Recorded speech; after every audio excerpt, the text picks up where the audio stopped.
De todas maneras, bueno, bienvenidos nuevamente. Ya lo estamos grabando para que ahí lo vayan repasando ustedes. Inmediatamente que terminemos, se cierra la sesión y empezamos a hacer el trámite para que nosotros podamos tenerlo ya guardado, el video, y les paso el link para que ustedes lo puedan en un momento dado consultar, para que puedan repasarlo, ¿sale? Sin ningún problema, ¿va? Y ayúdenme, ¿ya se ve ahí? ¿Sin problema? Sí, profesor. Correcto, sale, vale. Bueno, pues vamos a comenzar. Bienvenidos nuevamente. Gracias, gracias. Bienvenidos nuevamente. Y el tema que vamos a comenzar a ver en esta sesión se llama Instrumentos Internacionales de Protección de los Derechos Fundamentales. Aquí estaríamos hablando de derecho comparado. Pensé en esta situación porque ya ven que algunos de ustedes me comentaban la sesión pasada que querían que empezáramos a hablar un poquito de lo que es el amparo. Entonces, bueno, quise irme un poquito más allá del amparo. ¿Por qué? Porque sabemos que el amparo simplemente es un instrumento de protección de derechos fundamentales y obviamente de derechos humanos. Ahorita les voy a preguntar cuál es la diferencia entre derechos humanos y derechos fundamentales. Entonces, váyanme ayudando ahí para que puedan participar. ¿Sale? Derechos humanos y derechos fundamentales. ¿Cuál es la diferencia? Me imagino que ya la recuerdan o ya se la saben. Ahorita lo determinamos.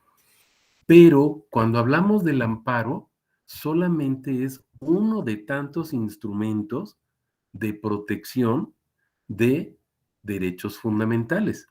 Sin embargo, hay muchos instrumentos más que protegen también estos derechos fundamentales y obviamente también los derechos humanos. ¿Sale, vale? No sé si hasta aquí haya alguna pregunta. Obviamente después empezaremos a hablar de estos instrumentos por separado, pero es necesario que conozcamos que hay muchos instrumentos. Entonces, no sé si tengan hasta aquí alguna pregunta, algún comentario. No, profe. Ok, sin problema. Sale, vale. Bien, entonces vamos a ver esto. Déjenme aquí cerrarle para poder ver si me levantan ahí su manita. Y vamos viendo aquí. Fíjense bien. Primero, tenemos que determinar, ¿se acuerdan que los que nos acompañaron hace 8 días estábamos comentando sobre el bloque de constitucionalidad? Entonces, bueno, en el bloque de constitucionalidad vimos que hay en México 4 principales normas jurídicas que tutelan precisamente los derechos humanos, también los derechos fundamentales. Pero tenemos que ver que hay una protección constitucional. Y cuando hablamos de esa protección constitucional, es necesario también que determinemos que hay un derecho procesal constitucional que se encarga precisamente de esa protección de todo lo que está consagrado dentro de la Constitución. ¿Hasta aquí me explico? Si hay alguna pregunta, con toda confianza me levantan su manita o prendan su micrófono. ¿Sale? Entonces, hay una protección constitucional. ¿Qué es lo que protege la Constitución? Derechos humanos y derechos fundamentales. Ahorita vemos la diferencia. Y cuando hablamos de esa protección constitucional, no nos estamos refiriendo única y exclusivamente a nuestra Constitución. Hay 3 normas jurídicas más que forman la protección constitucional o constituyen la protección constitucional. ¿Alguien recuerda cuáles son esas 3 otras normas? Una, la Constitución, y las otras 3, ¿cuáles son del bloque de constitucionalidad? ¿Las recuerdan?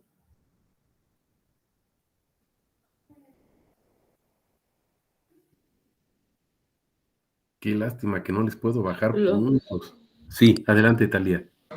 Los tratados internacionales en materia de derechos humanos. Ok, es una.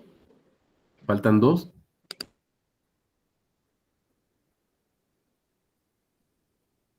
No, es también la constitución de cada estado, bueno, cada ¿Sí? De país cada o cada país. gobierno. Ajá. Correcto. Ya llevamos dos. Nos faltan dos. ¿Cuáles son? Empieza con J.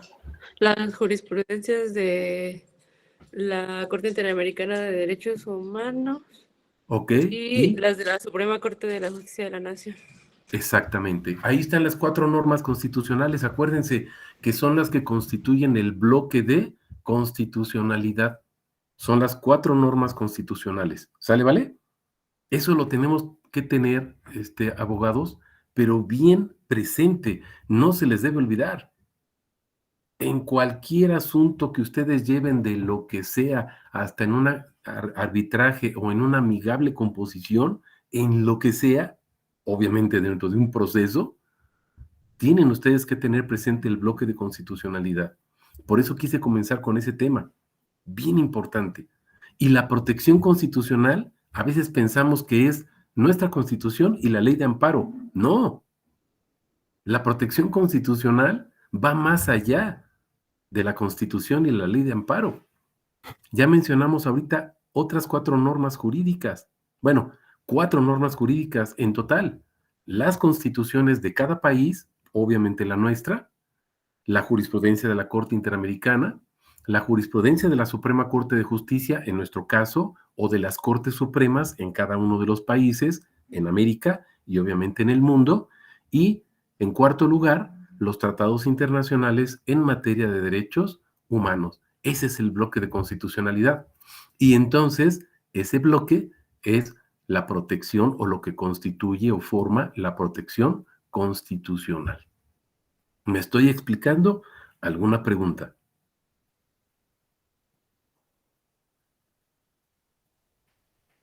Ok, continúo. Si hay Disculpe, alguna pregunta, sí. maestro, Adelante, hija. ¿me podría repetir las cuatro normas jurídicas, por favor? Claro. Constitución de cada país, en su caso, es la constitución política, ¿sale? Luego, la segunda, tratados internacionales en materia de derechos humanos. En América, ¿cuál sería? Principalmente, acuérdense, Convención Americana de Derechos Humanos. Es la principal, pero no la única. ¿Sale? Todos los tratados internacionales en materia de derechos humanos, principalmente la Convención Americana. Si estuviéramos en Europa, pues sería la Carta Europea de Derechos Humanos, por ejemplo. ¿Me voy explicando? Ahí están dos. Constitución, tratados internacionales en materia de derechos humanos y tercero y cuarto, las jurisprudencias. Tercero, jurisprudencia de la Suprema Corte. Y cuarto, jurisprudencia de la Corte Interamericana de Derechos Humanos. Son las cuatro normas. ¿Alguna pregunta, comentario?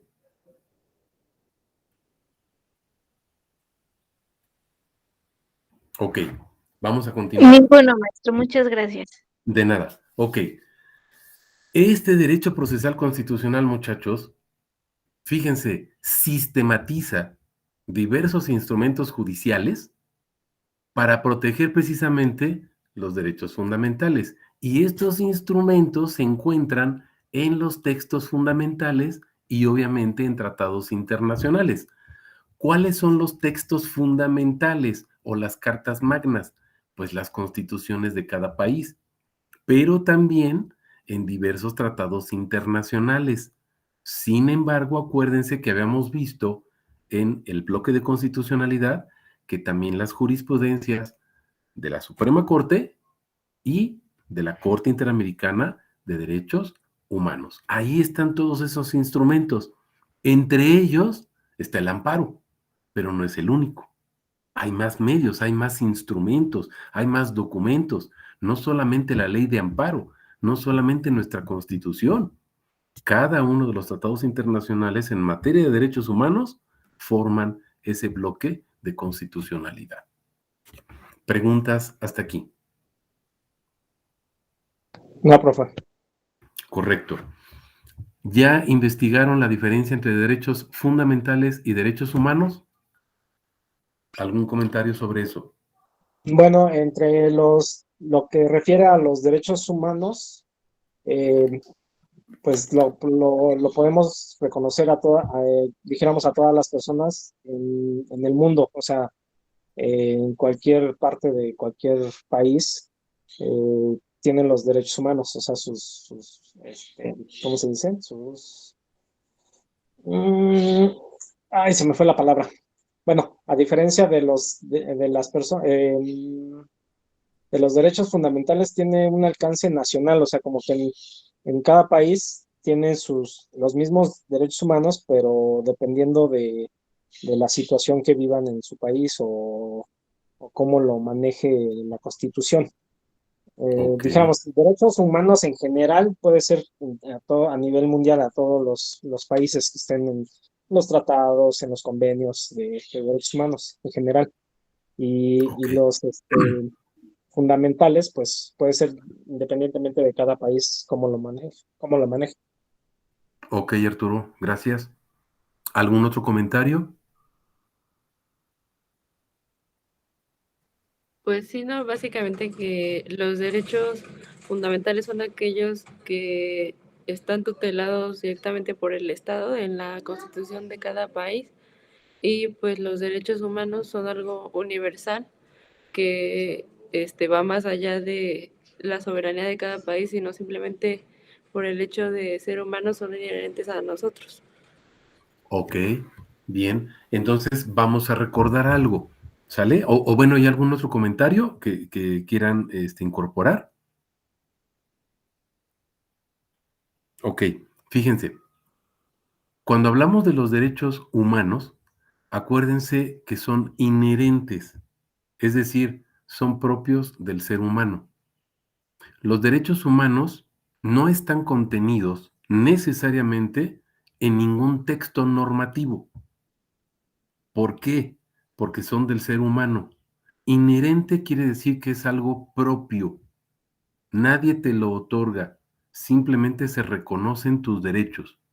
Pero no hay autoridad, Estado, país o ser supremo que nos dé esos derechos. Son de nosotros. ¿Me estoy explicando? Son nuestros. ¿Por qué? Por el simple hecho de ser seres humanos. Por eso son inherentes, propios, nos pertenecen. ¿Lo vamos comprendiendo? Esos son los derechos humanos. Algo que es propio, algo que nadie nos otorga, nadie nos lo puede quitar. Simplemente los pueden reconocer, pero no nos pueden otorgar o dar concesiones acerca de los derechos humanos. Por eso acuérdense que tienen diversas características. Lo vemos en el artículo primero constitucional. ¿Se acuerdan que son universales? ¿Recuerdan eso? Hay 4 principios o 4 características específicas de los derechos humanos en el artículo primero constitucional, universales. ¿Alguien recuerda los otros 3? Eso ya lo tienen que tener, pero bien definido, así como su nombre. ¿Cómo te llamas? Juanito Pérez Méndez. Así, los derechos fundamentales, características o principios de los derechos humanos, se los tienen que saber los 4. Universales. ¿Por qué son universales? Para todos. Son para todos los derechos. ¿Cuáles son los otros 3 principios o características de los derechos humanos? Vean su artículo primero constitucional.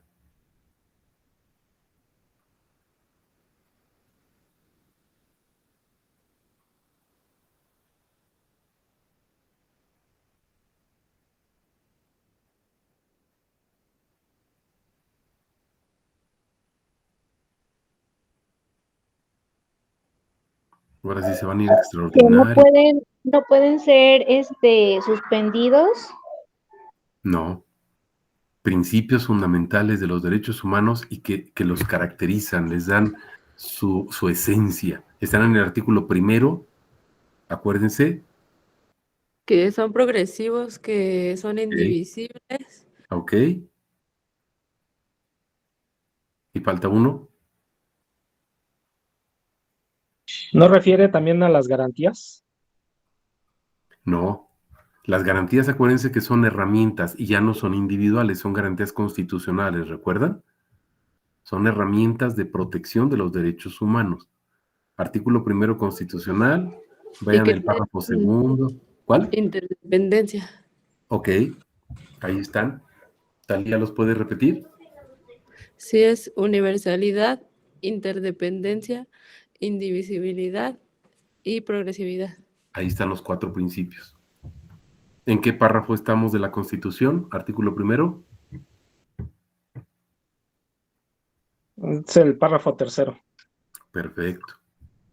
Esto tienen que ubicarlo. Ese artículo primero de la Constitución, tatúenselo en la piel, pónganlo en la cabecera de su casa, apréndanselo. Ahí está todo el bloque de constitucionalidad y ahí está todo el sustento legal de protección constitucional de todos los derechos humanos y fundamentales. ¿Sale? Entonces son universales, son interdependientes. ¿Qué quiere decir eso? Uno está ligado al otro. Yo les explico esta situación bien sencilla. ¿Saben cuál es el efecto dominó? Tú tiras una ficha y está todo el dominó, todas las fichas así formaditas, ¿no? Y haces una figura de la que tú quieras, tiras la primer ficha y ¿qué pasa con todas las demás? ¡Pum! Se caen. Cuando tú violas un derecho humano, como es interdependiente, estás violando todos los derechos humanos. Al violar uno, se violan todos. Y eso está ligado a que son indivisibles. Es el segundo principio o característica esencial o elemento de existencia. Son indivisibles, no se pueden dividir. No podemos decir, Arturo tiene un derecho humano, Alejandro tiene otro, Talía tiene otro, Nancy tiene otro y Juan Martín tiene otro. No, no es posible. Todos tenemos todos los derechos humanos. Ahí está la otra característica esencial o principio, universalidad para todos. ¿Lo vamos comprendiendo? Pero además dice que son progresivos. ¿Qué quiere decir esto? Que nunca podrán retroceder. ¿Cómo que nunca pueden retroceder? Sí, si un país te reconoce un derecho humano, nunca podrá quitarlo. Podrá mejorarlo, por eso es progresivo hacia adelante. Podrá darte más o reconocerte más garantías que cuiden tus derechos humanos, pero no puede quitarlas.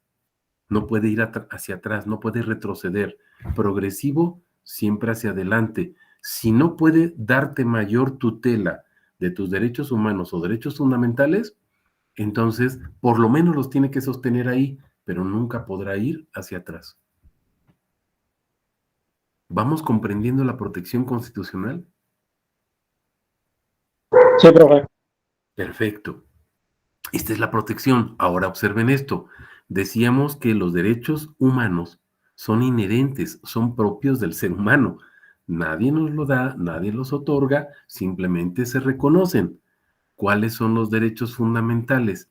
Son derechos humanos que están reconocidos en un texto constitucional. Los derechos fundamentales son derechos humanos que constan en una constitución o en un tratado o en una jurisprudencia, el bloque de constitucionalidad. Esos son los derechos fundamentales. Los derechos humanos son universales y entonces no están contenidos en ningún texto. ¿Vamos comprendiendo? Superan al texto, van más allá del texto. ¿Me estoy explicando en esto? Sí. Ahora observen esto. Si nosotros pensamos en derechos humanos que se han descubierto recientemente, algunos les llaman de la tercera generación y segunda generación, eso ya no existe. Eso era teoría, está superada y es una mera doctrina que no tiene ningún fundamento legal en ninguna parte del mundo. ¿Sí? En México todavía se utilizaba hace unos años, pero hablar de que los derechos humanos son generacionales, eso es una grosería en Europa. los linchan si ustedes dicen eso, ¿sale? Entonces, no hay primera generación, segunda generación, tercera generación, falso. Eso era una doctrina y es simplemente doctrina sin ningún fundamento legal. ¿Por qué? Porque todos tenemos todos los derechos humanos. Los entendamos o no, los conozcamos o no, no importa. Y les voy a hacer una pregunta, razónenla. Los cavernícolas tenían el derecho humano de la comunicación y por lo tanto la protección de sus datos personales en Internet, ¿sí o no? ¿Sí me expliqué la pregunta? Casi no le entendí la última frase. ¿Me la puede repetir, por favor? Por favor. Claro, los cavernícolas, no había luz, no había televisión, tenían derecho humano de comunicación y derecho humano de protección de sus datos personales, se llama habeas data. El habeas data.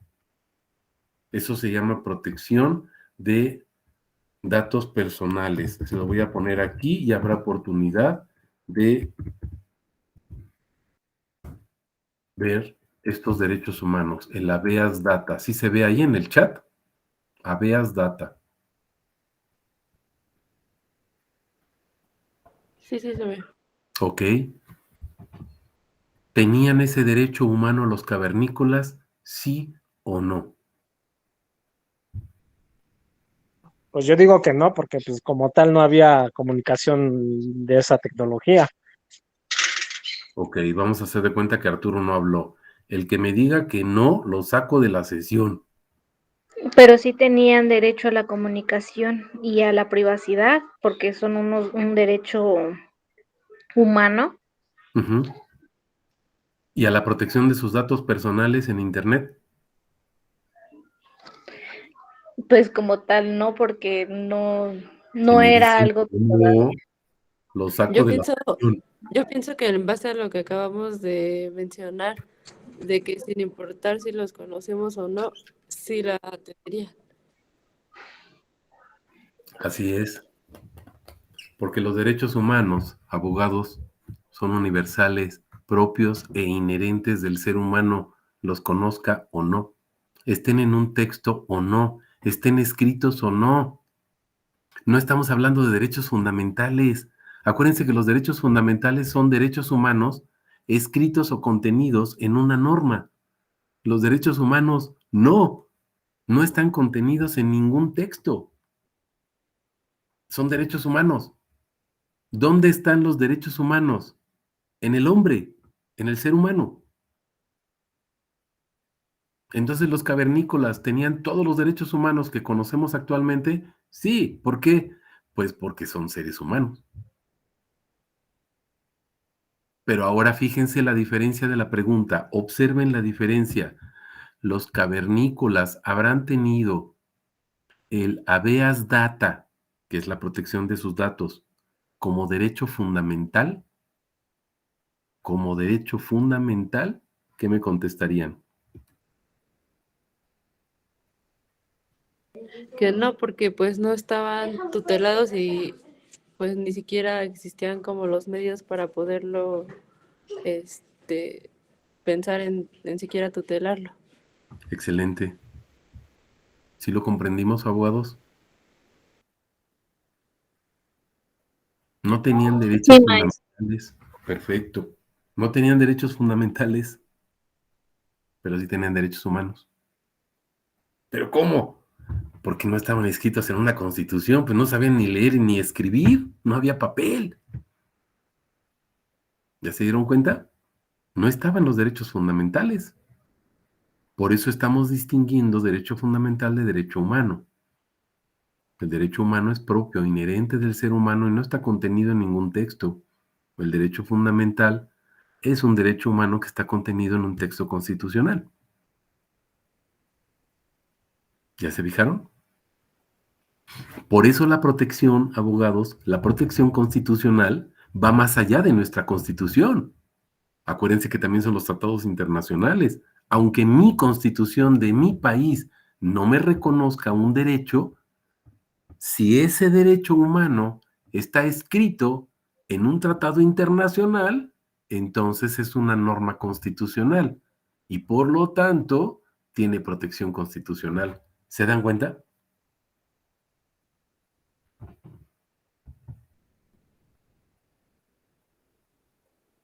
Preguntas.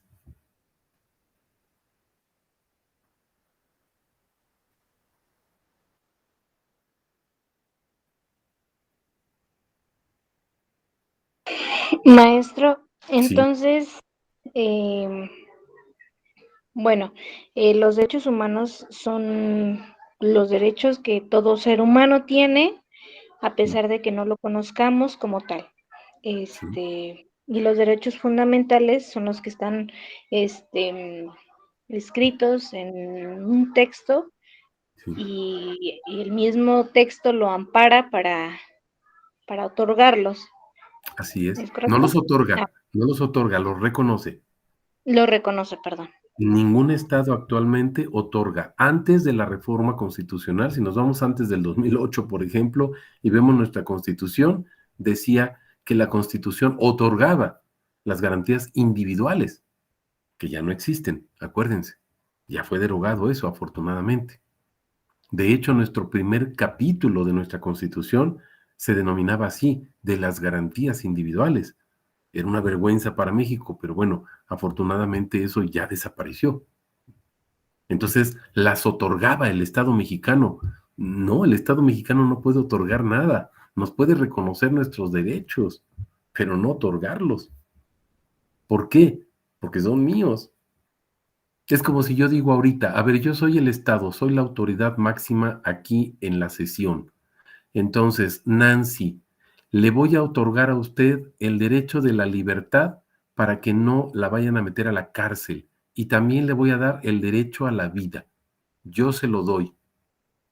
¿Qué me va a decir Nancy? Ah, chido, pues el maestro me lo dé o no me lo dé, yo lo tengo. ¿Sí me expliqué? Yo no le puedo otorgar a Nancy ningún derecho. ¿Por qué? Porque son de Nancy. ¿Pero por qué? Porque es un ser humano. ¿Se fijaron? Sí, ya le entendí. Bien. ¿Alguna pregunta, comentario?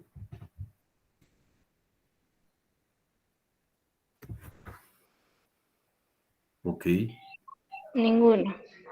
vamos a continuar. Estos derechos fundamentales, acuérdense, son los derechos humanos contenidos, por ejemplo, en nuestro caso, que vamos a ver ahorita, en los diversos tratados internacionales, que son normas constitucionales, acuérdense. Por ejemplo, podemos ver el artículo 8 de la Declaración Universal de Derechos Humanos. También el artículo 13 de la Convención Europea de Derechos Humanos y Libertades Fundamentales. También el artículo 2.3a del Pacto Internacional de Derechos Civiles y Políticos. Y también el artículo 25 de la Convención Americana sobre Derechos Humanos. Si ustedes ven estos artículos, ustedes van a encontrar ahí derechos fundamentales que están contenidos en estos tratados internacionales. Y entonces, aunque no estuvieran dentro del texto de nuestra Constitución Política de los Estados Unidos Mexicanos, por el simple hecho de estar en un tratado internacional de derechos humanos, forman parte del bloque de constitucionalidad. Por eso les digo, no se les olvide lo del bloque, las 4 normas que componen el bloque: las constituciones, los tratados internacionales en materia de derechos humanos, la jurisprudencia de la Suprema Corte de Justicia de la Nación, en nuestro caso, en México, y la jurisprudencia de la Corte Interamericana de Derechos Humanos en América. Si estamos en Europa, pues la jurisprudencia del Tribunal Europeo de Derechos Humanos. ¿Me expliqué? ¿Preguntas?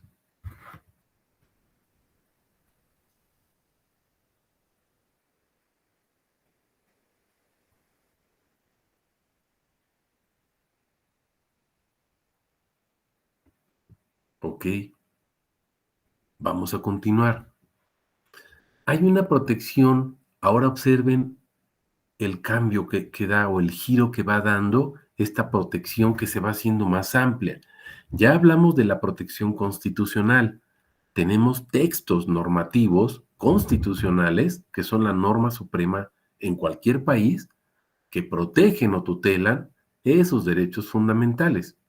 Pero ahora observen, como estos textos constitucionales protegen los derechos fundamentales, entonces es necesario hablar de que los órganos judiciales también tienen que proteger los derechos fundamentales. ¿Se van dando cuenta? Y ahora ya no tenemos la protección solamente de un texto, de una norma. Ahora también tenemos órganos encargados de proteger y tutelar esos derechos fundamentales, que está inmerso entonces dentro de la protección constitucional. ¿Qué quiere decir esto, maestro? Bueno, la protección constitucional está a cargo de órganos judiciales, pero observen, también están basados en una normativa constitucional. Y entonces la protección ahora la veo más amplia. Ya no solamente son tratados o normas o constituciones que protegen los derechos, sino también hay órganos que protegen judicialmente esos derechos fundamentales, estén escritos o no. Si son fundamentales, tienen que estar escritos. Si son derechos humanos, no es necesario que estén escritos. Basta que sea un derecho humano, aunque no esté reconocido en una norma constitucional. ¿Me expliqué? Sí, profe. Ok. Ahora observen esto. La internacionalización de los derechos humanos, es decir, llevar los derechos humanos al campo internacional, nos lleva o conlleva a adoptar un modelo procesal que sea complementario. Y entonces, por eso nuestro sistema procesal cambió, abogados. Ya no es igual, cambió. ¿Por qué? Bueno, pues ahora tenemos esa dualidad. Pero, ¿por qué hay una dualidad? Bueno, porque toda garantía de los derechos fundamentales, ¿sí? O esos derechos humanos inscritos, escritos o transcritos en una norma, presenta actualmente un proceso, pero también un recurso. ¿Se van dando cuenta? Yo tengo una norma o un derecho humano, que sería derecho fundamental, escrito en una norma. Sí, pero ¿cómo la hago valer? Ahí viene el derecho procesal. ¿Ya se fijaron? Y entonces hay un proceso para hacer valer esos derechos fundamentales. Todas las autoridades, si ustedes recuerdan lo que vimos en el artículo primero de el bloque de constitucionalidad, hablábamos del control de convencionalidad y el control difuso de convencionalidad. ¿Se acuerdan que todas las autoridades en el ámbito de sus competencias tienen la obligación de cuidar, respetar, proteger, tutelar los derechos humanos? ¿Se van dando cuenta? Entonces hay un proceso. La misma Constitución nos marca ese proceso y nos dice, a ver, autoridades, ¿cuáles? Todas. ¿Las legislativas? Sí. ¿Las administrativas o ejecutivas?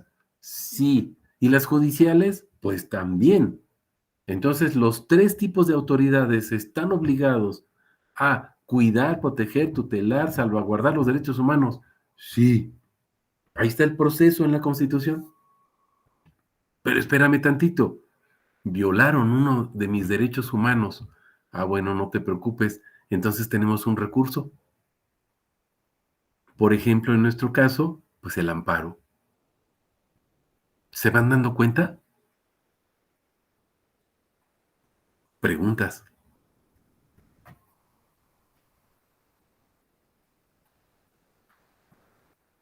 ¿Puede volver a explicarlo, profe? No lo entendí. Claro que sí, Alejandro. Cuando hablamos de esta dualidad, se los voy a sombrear aquí. Esta dualidad, ¿sí? Que debe de tener todo derecho humano, o sea, la dualidad es una garantía con la que debe contar todo derecho fundamental o todo derecho humano. ¿Cuál es esa dualidad? Bueno, un proceso, ¿por qué? Porque está contenido en un texto. Nuestra Constitución, artículo primero, nos dice que todas nuestras autoridades, en el ámbito de su competencia, tienen la obligación de cuidar, salvaguardar, proteger, tutelar nuestros derechos humanos. ¿Se están fijando? Ahí está el proceso. Ahí está la orden para todas nuestras autoridades de cualquier tipo. Cuida los derechos humanos, protégelos, tutélalos, salvaguárdalos. Y si los llegaras a violentar, fíjense bien, dualidad. Entonces viene el recurso. A ver, autoridad, ¿violentaste derechos humanos? Pues que sí. Bueno, entonces, ¿qué hace la Corte Interamericana con México, por ejemplo? Lo condena. A ver, México, ven para acá. Tenés la obligación de cuidar, proteger, tutelar, salvaguardar los derechos humanos. ¿Lo hiciste? No. Bueno, pues entonces ahora tienes la obligación de indemnizar y vienen otras obligaciones.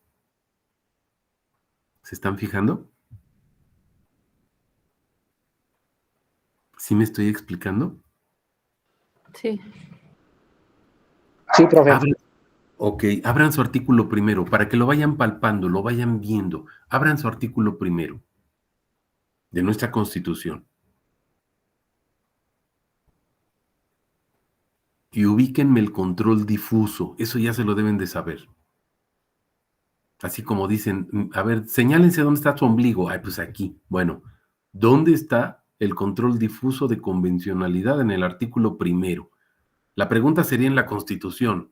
Tendrán que decirme inmediatamente, artículo primero, maestro, ¿qué párrafo? Donde dice todas las autoridades, ¿qué párrafo es?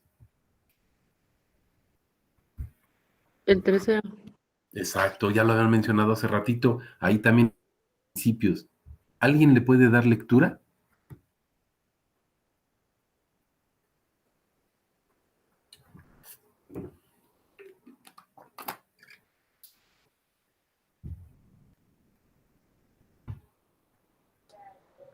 Todas las autoridades en el ámbito de sus competencias tienen la obligación de promover, respetar, proteger y garantizar los derechos humanos de conformidad con los principios de universalidad, independencia, individualización y progresividad. En consecuencia, el Estado deberá prevenir, investigar, sancionar y reparar las violaciones a los derechos humanos en los términos que establezca la ley.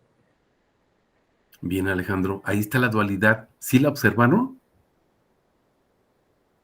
Todas las autoridades en el ámbito de su competencia tienen 4 obligaciones, conforme a 4 principios. ¿Sí se fijaron? Ese es el proceso, muchachos. Ahí está la dualidad de la que les estoy hablando. Ese es el proceso.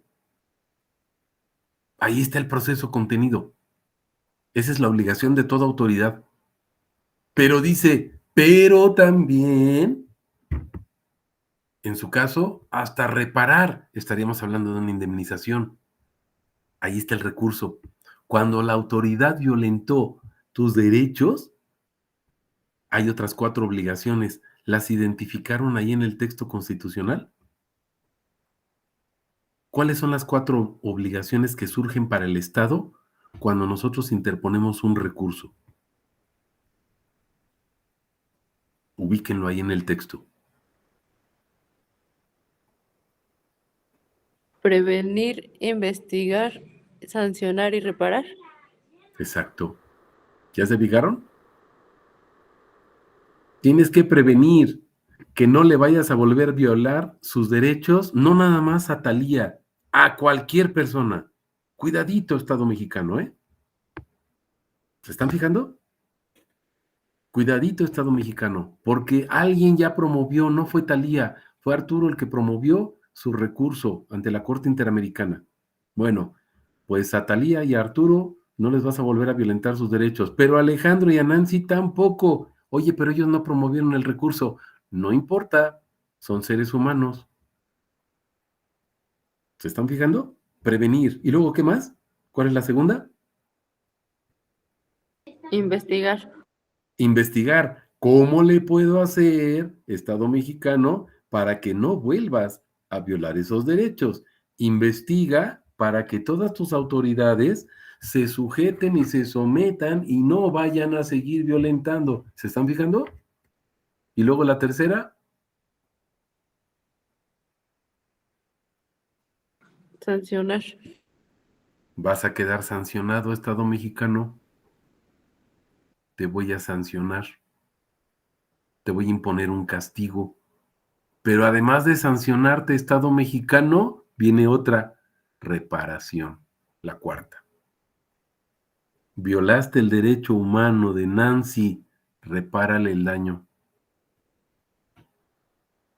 ¿Lo estamos comprendiendo, abogados? Sí, profe. Ok. Esta es la dualidad. ¿Ya se fijaron?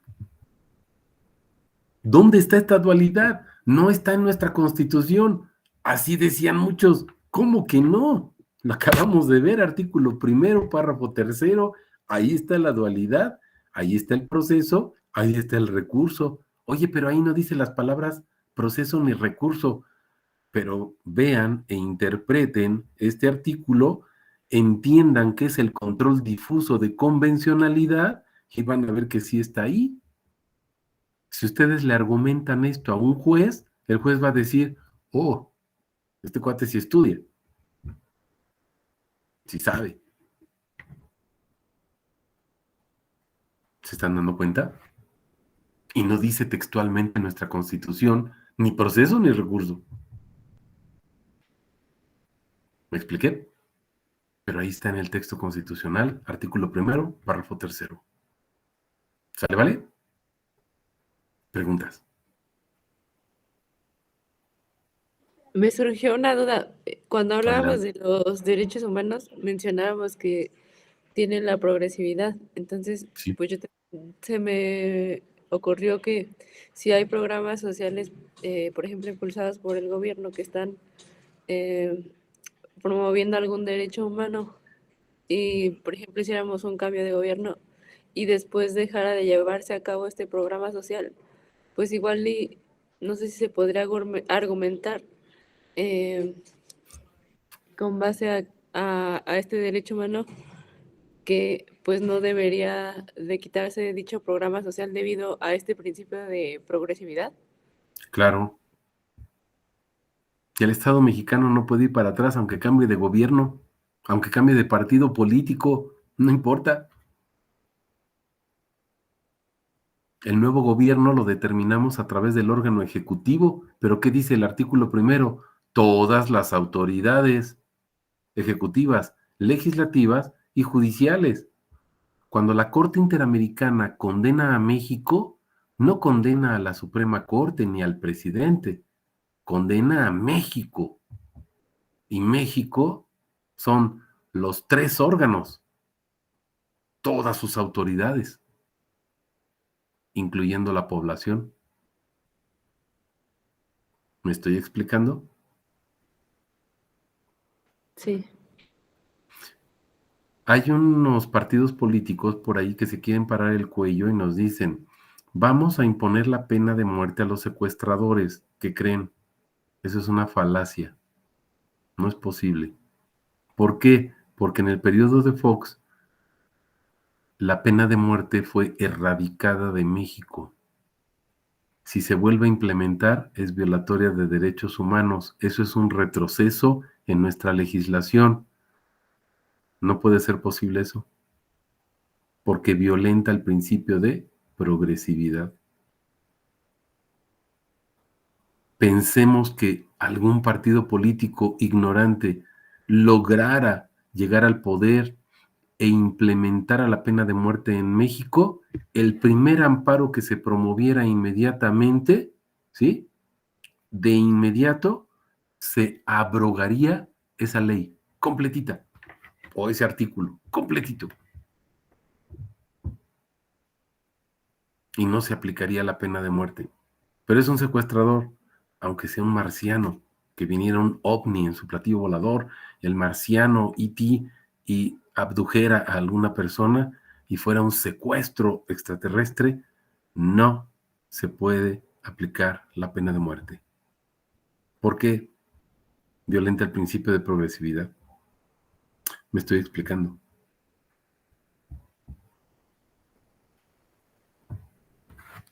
Sí. Sí, maestro. Ok.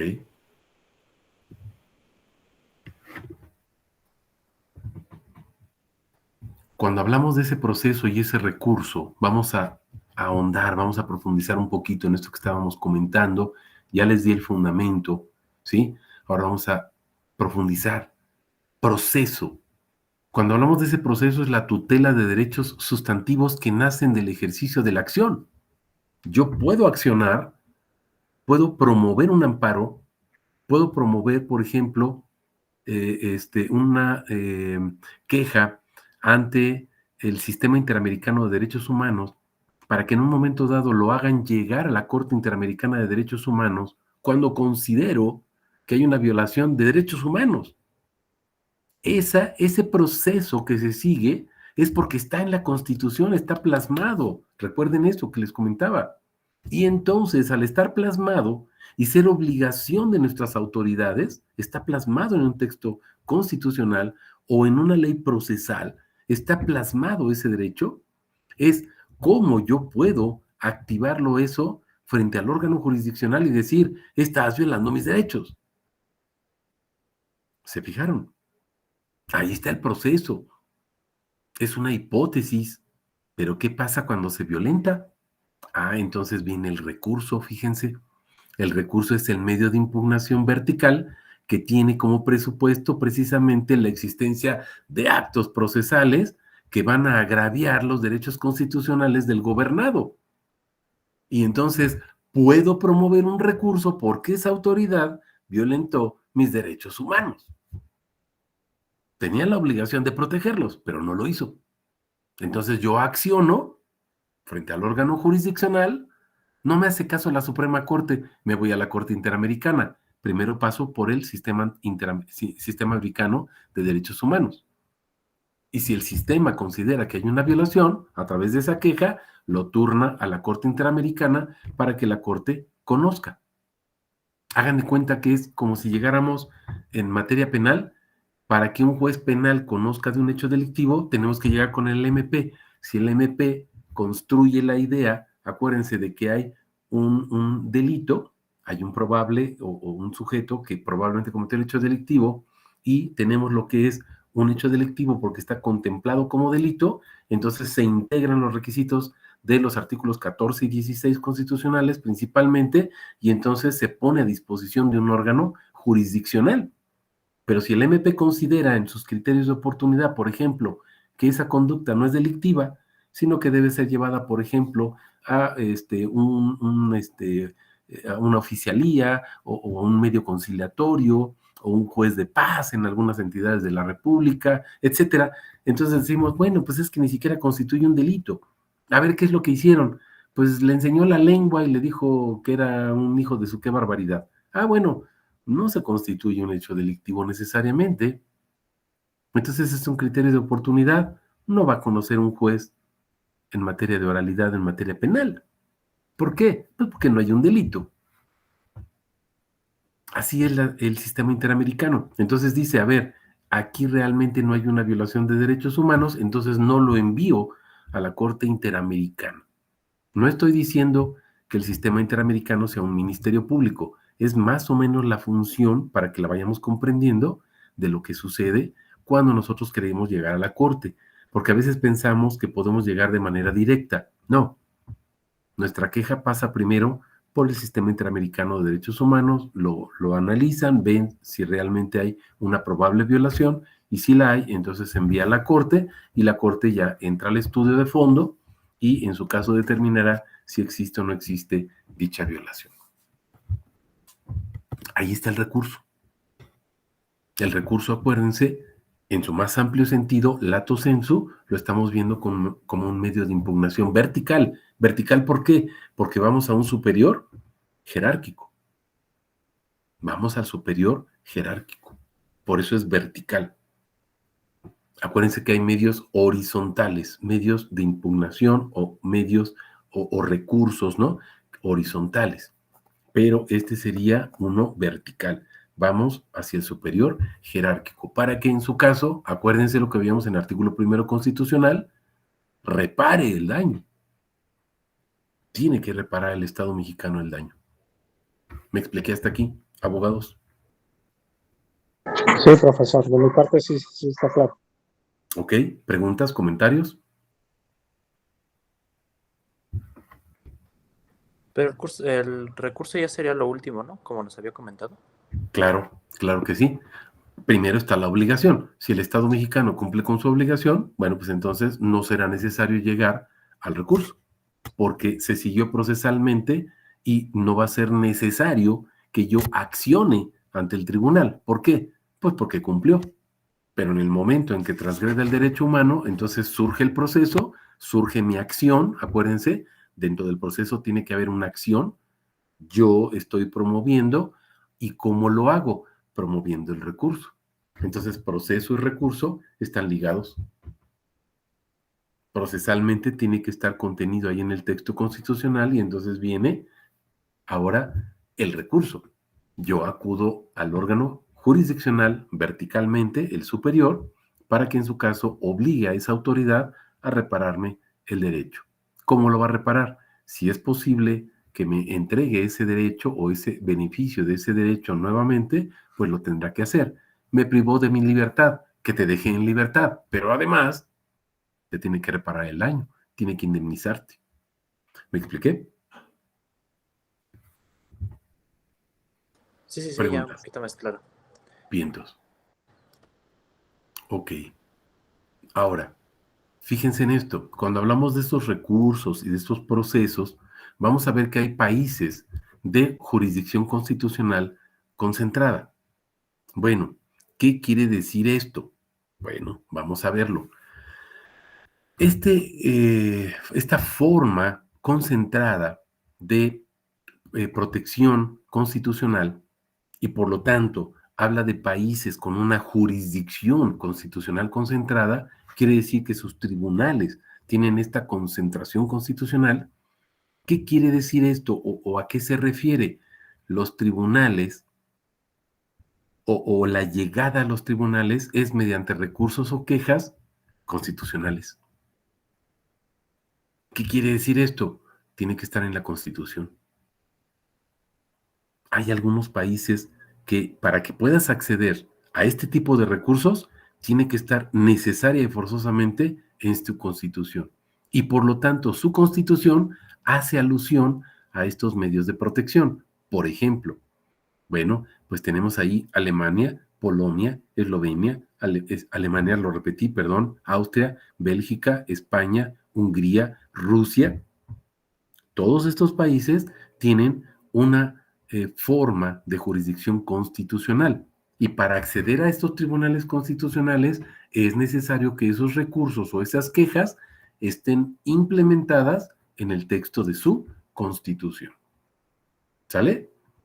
Ahora, dentro de esta jurisdicción concentrada, por ejemplo, España y Portugal, combinan las garantías jurisdiccionales ante jueces de instancia y su magistratura constitucional. ¿Cómo es eso? Sí, tienen jueces de primera instancia, pero también hay jueces constitucionales. Alemania y Austria, por ejemplo, encomiendan esa tutela judicial a tribunales de carácter administrativo. Entonces, aquí quiero que vean ustedes cómo algunos países le dan esta tutela a tribunales judiciales, pero otros se lo dan a tribunales administrativos. No importa qué tipo de tribunal lo esté verificando o esté llevando a cabo ese control, no importa, muchachos. Lo importante es que tiene que haber una tutela. En nuestro caso en México, acuérdense, es muy amplio esto. Artículo primero, párrafo tercero, todas las autoridades, todas.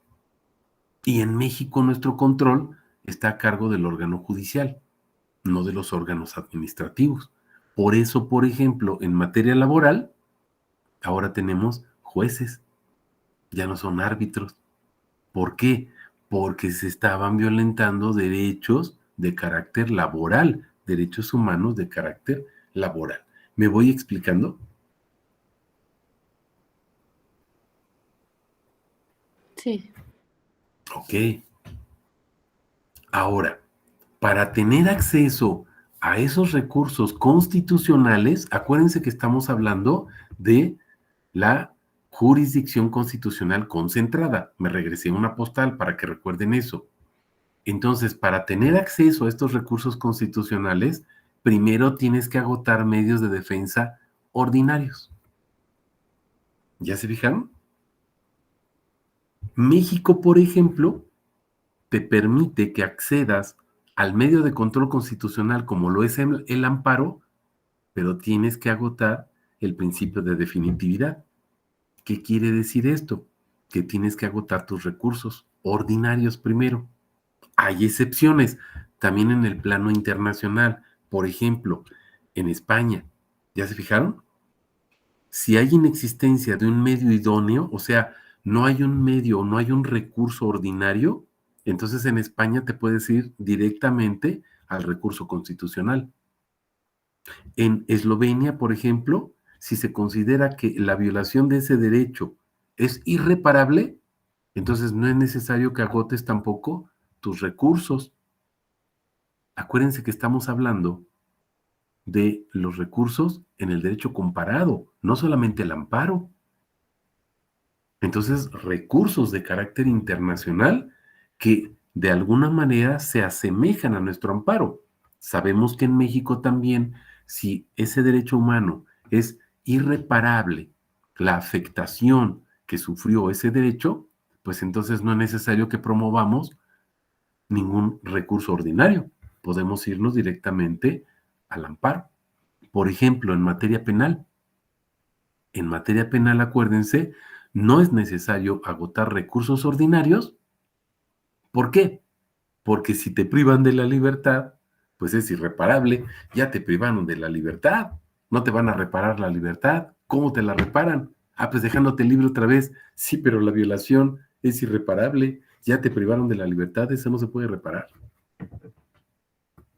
Si hubiera un daño, te tiraron tu barda, bueno, pues te la vuelven a construir. ¿Se reparó? Sí, pero tu libertad, ¿cómo te la reparan? ¿Cómo te devuelven tus años o tus meses o tus días que estuviste en prisión? No te lo pueden devolver. Es irreparable. Yo les estoy poniendo aquí otros países para que vean, dentro del derecho comparado, cómo tenemos diversos recursos a nivel internacional, no solamente en México, no solamente en el amparo. ¿Me voy explicando? Sí, profe. Va. Ahora, fíjense, hablamos de procesos tuteladores de esas garantías constitucionales. Acuérdense que ya no hay derechos humanos. Déjenme prender la luz porque ya me quedé aquí a oscuras. Ahí. Ya. Listo. Porque ya ni me ven. De por sí estoy negrito, ya ni me ven. Pero ahora, fíjense bien. Procesos tuteladores de las garantías constitucionales, no individuales, acuérdense. Ya es pecado y se van a ir al purgatorio, al infierno o quién sabe dónde, si me hablan de garantías individuales, ¿sale? Eso ya no es posible que nosotros contemplemos esos conceptos. Son de la era de la caverna, ¿sale? ¿Vale? Entonces es ya inverosímil que nosotros podamos hablar de garantías individuales. No existen, no existen, ya en México tampoco. Procesos tuteladores de las garantías constitucionales. ¿Cómo se tutelan estas garantías? Y aquí hago una pausa. Vayan a su texto constitucional otra vez, artículo primero, párrafo primero. Bueno, les iba a preguntar, ¿en qué párrafo? Ya se los dije. Párrafo primero. ¿Dónde están las garantías constitucionales? Artículo primero, párrafo primero. Dice que en los Estados Unidos mexicanos, ¿se acuerdan? Todas las personas gozarán de los derechos humanos contemplados, ¿se acuerdan? En esta Constitución, en los tratados internacionales de los que el Estado mexicano sea parte, pero también dice, y las garantías para su protección. Ahí están las garantías constitucionales. Artículo primero, párrafo primero. ¿Sale, vale? Entonces, ¿estas garantías tienen una protección constitucional? Sí. ¿Qué son?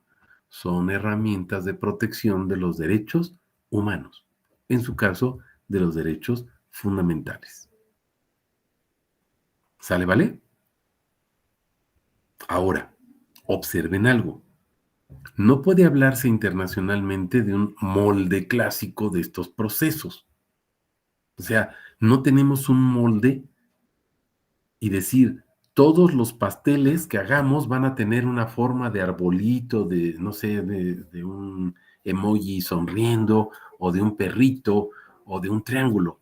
No hay un molde. No hay un molde. Cada país tiene su forma. Hace ratito me decían, dentro de los derechos fundamentales, cada país tiene su necesidad.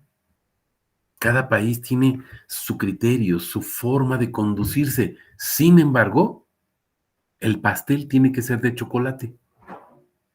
El molde, usa el que quieras. Puede ser un molde de una figurita de Mickey Mouse, o puede ser de un arbolito, de lo que quieras, pero el pastel tiene que ser de chocolate. La figurita que va a salir después la puedes adornar con chantilly, con esta, ¿cómo se llama? Esta natilla, la puedes adornar con mermelada de fresa, con nata, lo que tú quieras. No es que a mí no me gusta nada de eso, bueno, pues pone chocolate o miel, o te la comes así solita. Pero el pastel debe de ser de un sabor. No hay un molde específico. ¿A qué nos estamos refiriendo? Se tienen que tutelar las garantías constitucionales. ¿Pero cómo? Como quieras, pero protégelas. Puedo ponerlas en el artículo primero, ponlas donde quieras. Si quieres, ponlas en el 136, pero protégelas. Y lo puedo poner en un párrafo o en cada artículo, como quieras, pero protégelas. ¿Me estoy explicando? Preguntas.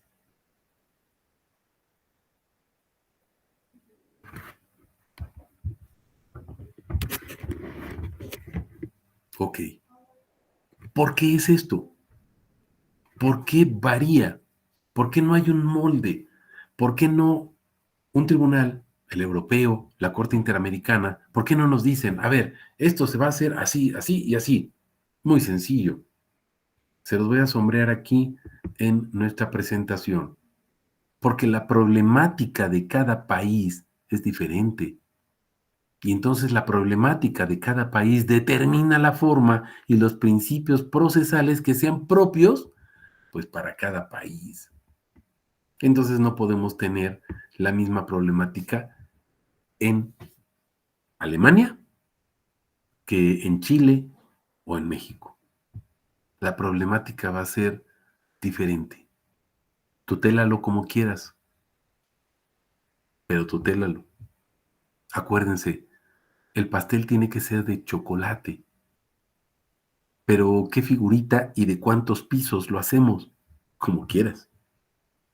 Si quieres, haz un pastelote grandotote de 2 metros por 2 metros de un solo piso. Es que no tengo espacio. Bueno, pues entonces haz pasteles de 20 centímetros por 20 centímetros y como de 20 pisos. Está bien. Pero hazlos de chocolate. ¿Me estoy explicando, abogados? Sí. Preguntas.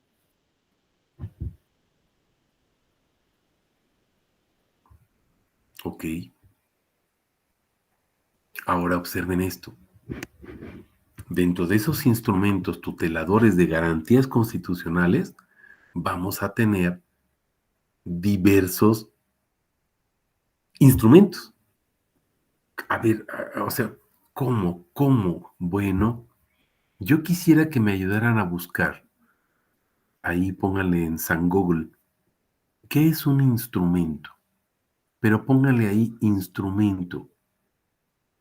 No lo vayan a poner ahí nada más así en el Google. Instrumento porque les va a salir un desarmador o cosa. No, no, no. Instrumento. Vamos a ver su etimología. ¿Qué es un instrumento? Y acuérdense que sería judicial o jurisdiccional para aplicarlo al campo del derecho. ¿Qué es un instrumento? Ayúdenme a buscar.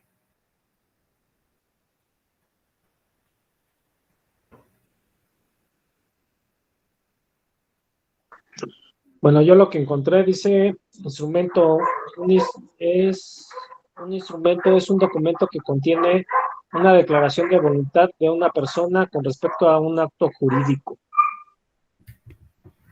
Ok.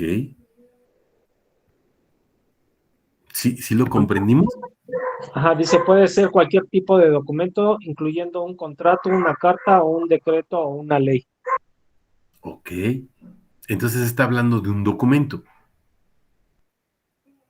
En este caso, sí, porque decía un instrumento, bueno, sí. Ok. Ok, bien.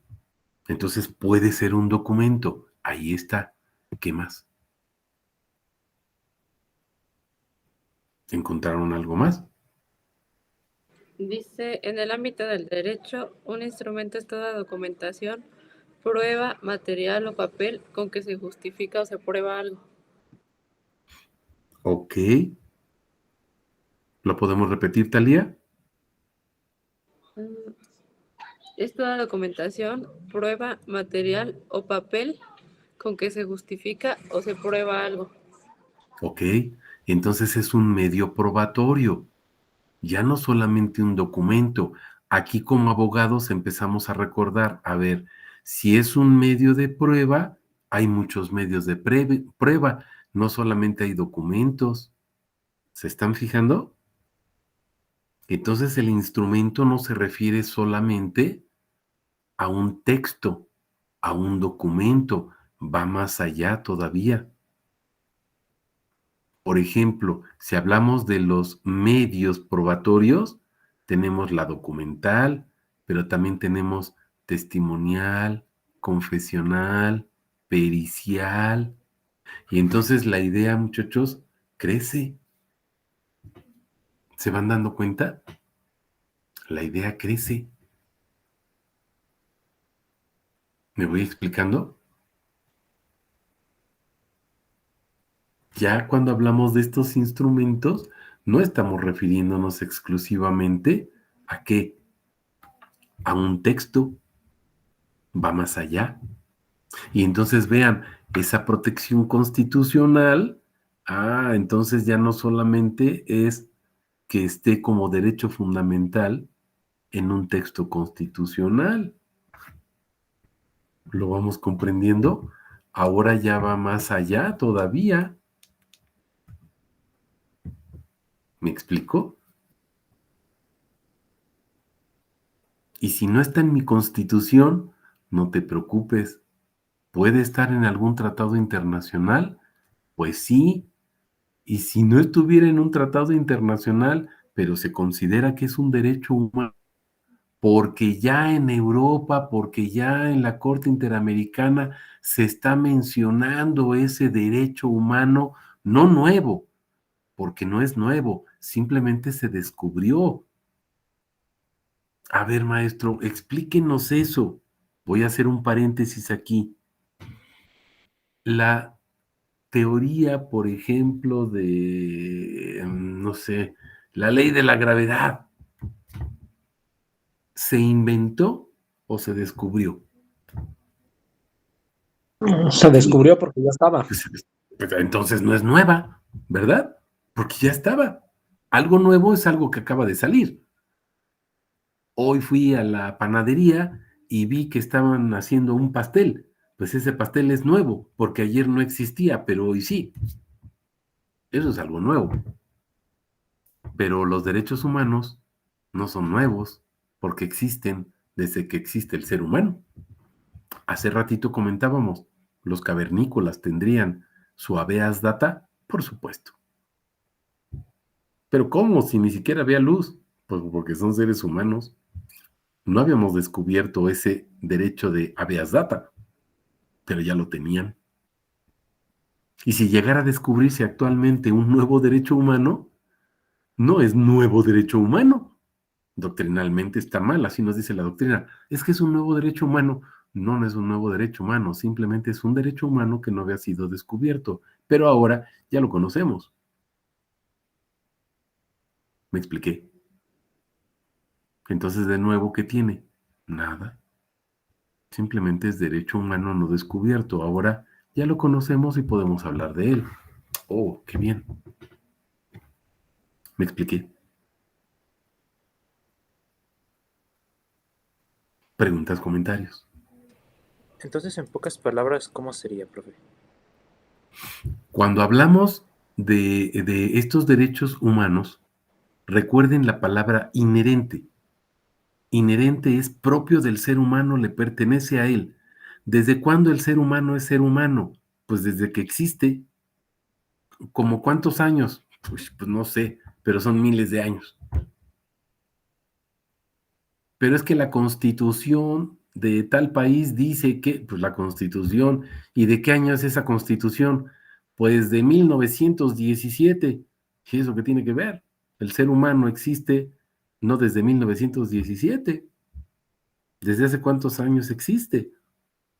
Antes de que existiera el Estado y la Constitución. Entonces, el derecho humano, muchachos, está fuera del derecho, es antes del derecho, antes de que supiéramos que teníamos derechos, ya teníamos esos derechos. Es como el derecho a la vida, o la vida misma. Descubrimos que tenemos vida cuando empezamos a razonar, pero la vida ya la tenía el cavernícola que no sabía ni pensar, ni leer, ni escribir, ni sabía quién era, pero ya tenía vida, porque le es propia. Pues nació, ahí está, la tiene. ¿Me estoy explicando?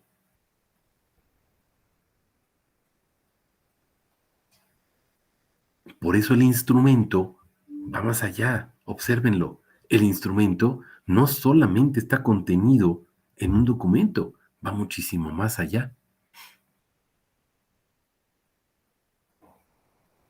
Si ustedes buscan, les voy a poner, ahora ya vamos a regresar aquí, cerramos ese paréntesis, espero que esté quedando claro, si no, me vuelven a comentar y tratamos de explicarlo de una manera diferente. Pero fíjense, vamos a regresar a lo que estamos viendo, estos instrumentos tuteladores de las garantías constitucionales. Ya estamos viendo que es mucho más amplio, va mucho más allá. Observen, el habeas corpus. Hace ratito estábamos mencionando el habeas data, fíjense, ¿se acuerdan? Ese habeas data, acuérdate, etimológicamente, ¿qué significa? Fíjense, que tengas información, registros, datos, y es la protección de tus datos personales. Ese es el habeas data.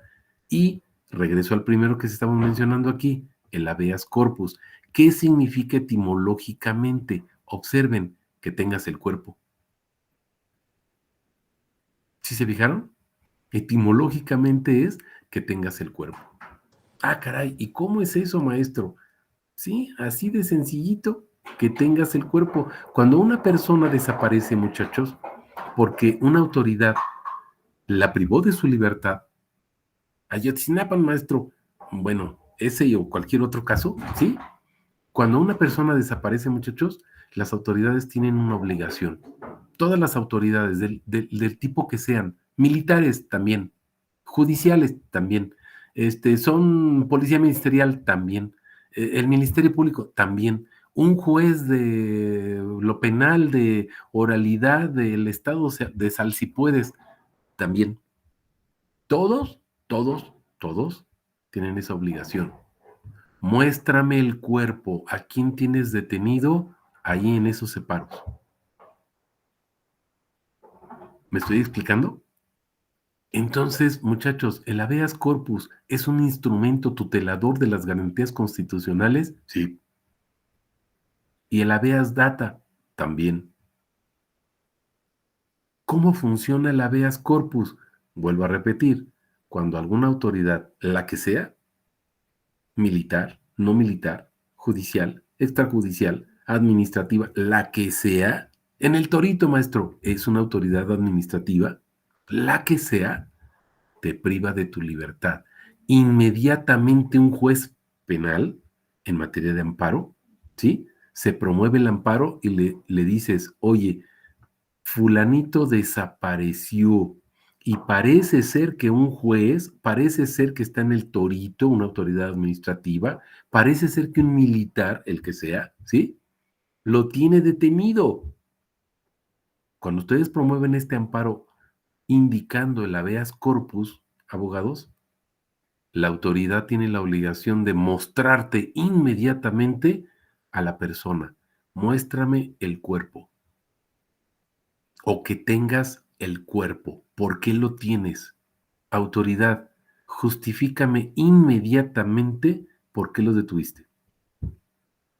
El juez de amparo inmediatamente va a requerir a la autoridad y le va a decir, ¿por qué tienes detenido a Juanito? Muéstramelo primero. Ahora, fíjense, caso Ayotzinapan, abogados, observen la profundidad del habeas corpus. Esto es para una clase más o menos de unas 10 o 12 horas, el habeas corpus. Pero bueno, vamos a sintetizarlo, súper sintetizarlo ahorita. Simplemente es muéstrame el cuerpo. Ok. Autoridad, me dices que no lo tienes. Caso de Ayotzinapan, no pierdan de vista esto. México dijo, ¿qué crees? Que yo no tengo a ninguno de los estudiantes. ¿Sí se fijaron? Pero fíjense, habeas corpus, la Corte Interamericana le dice, ok, México, ¿no los tienes? Búscalos. Oye, pero es que búscalos. Tan tan. Me estoy explicando. Entonces el habeas corpus, abogados, no solamente es muéstrame el cuerpo, sino que tengas el cuerpo y si no lo tienes, autoridad mexicana, ahora te impongo la obligación de entonces buscarlos. Y por eso hay tantas comisiones, abogados, buscando a los estudiantes. Sabemos que seguramente o probablemente no van a aparecer, pero entonces ahora México tiene esa carga, tienes que buscarlos. Y seguirán pasando esa carga de generación en generación y de gobierno en gobierno hasta que la Corte se canse y le imponga otra sanción a México porque no los ha encontrado. ¿Me estoy explicando? A lo mejor me van a decir, ¿y eso de qué sirve, maestro? Ya te estoy diciendo, la Corte no va a soltar a México. Está condenado México. No los tienes, encuéntralos. A ver ahora qué va a hacer el Estado mexicano. ¿Qué va a manifestar? ¿Me estoy explicando en el habeas corpus? Y observen, este habeas corpus, abogados, es un instrumento tutelador de garantías constitucionales. Maestro, ¿cómo en qué artículo está en toda la Constitución? Artículo 20 constitucional, artículo 1 constitucional. Pero dígame un párrafo, artículo 1 constitucional, párrafo 3.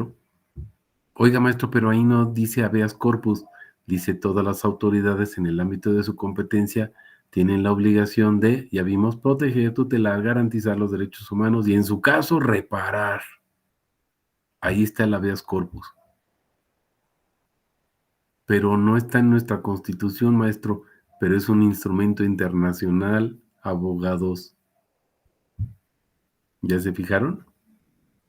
Es un instrumento internacional, contenido implícitamente en el artículo 1 constitucional, en su párrafo 3.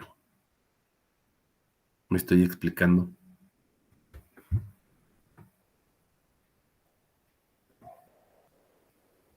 Preguntas.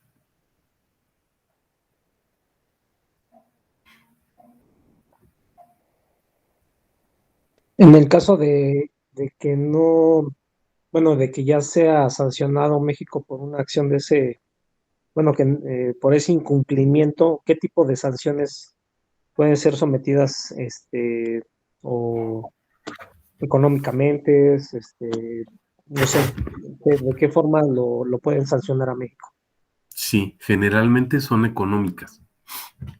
Recuerden que ya les he comentado por qué se implementó el sistema penal en México, el sistema, así comenzó con el sistema oral en materia penal en México. ¿Por qué se implementó? México pensó que lo que tenía que cambiar era el sistema oral en materia penal. Así lo entendió México en el 2008. Bueno, en el 2007, que fue una de las últimas recomendaciones, la quinta recomendación que la Corte Interamericana le hizo a México.